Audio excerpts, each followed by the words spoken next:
Aí esse período foi o período que foi, assim, foi o maior limbo que eu passei na vida mesmo, porque eu não tinha pra onde ir, meu visto estava perto de vencer, eu não tinha dinheiro nenhum, que aí é justamente o período que eu começo a roubar pra comer. Tinha um Carrefour lá do lado da minha casa e eu virei especialista. Eu fiquei até com medo. Olha a loucura. Eu roubava tanto no supermercado pra comer que o meu medo, olha a noia. Eu tinha medo de virar um hábito, de eu não conseguir mais deixar de roubar. Eu fiquei, meu Deus, cara, eu tô roubando tanto pra comer que eu tô com medo de quando eu voltar pra casa eu chegar no supermercado e roubar e continuar. Uhum. Porque isso virou eu já tinha meio que um jeitinho assim. Eu tinha até uma. Eu até brinco, porque eu tinha uma bolsa da Nike e ela era perfeita pra roubar, porque ela tinha um bolso que era direitinho. Eu tirava dela e jogava lá dentro. E não é que eu me orgulhe disso, né? Uhum. Não é que eu me orgulhe. Mas era um pouco de necessidade, era um pouco de ego também, de não querer dizer pro meu pai que deu errado. Então esse período foi um período que eu consigo depois superar e tal, e aprendi muita coisa. Mas foi justamente por isso. Eu acreditei na agência.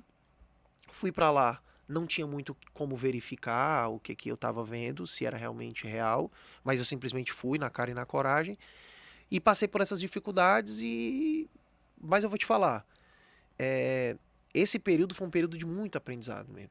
Parece até clichê, né? Mas foi muito aprendizado. Mas aí tu sai de lá e vai pra outro país, consegue. Como é que tu conseguiu?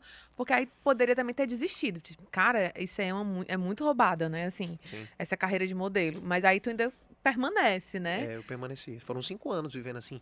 E detalhe, esses foram os 3 primeiros meses, né? Pois é. É aquela coisa. É por isso que eu falo que a vida, ela é um conjunto de aleatoriedades. Por quê? Nesse período,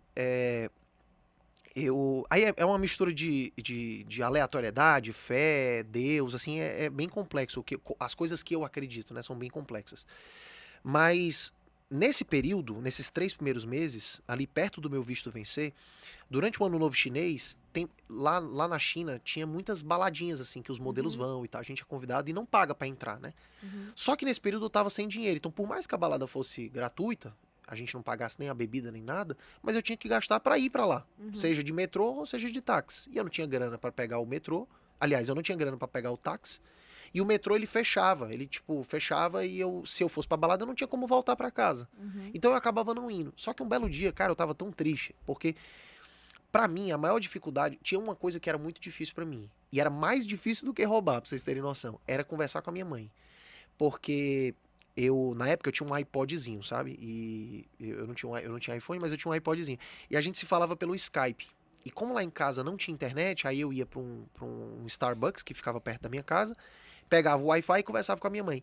E toda vida que eu conversava com ela, e aí meu filho, como é que tá?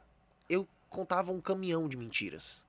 Ah, que tá tudo bem, eu tô trabalhando muito, tô aproveitando o ano novo Uhum. chinês pra conhecer a China e tal. E na verdade, bicho, eu não tinha nem energia em casa. Então essa parte era difícil pra mim. Então era um período que eu chorava quase todo dia, porque a gente se falava quase todo dia. Então esse período foi difícil.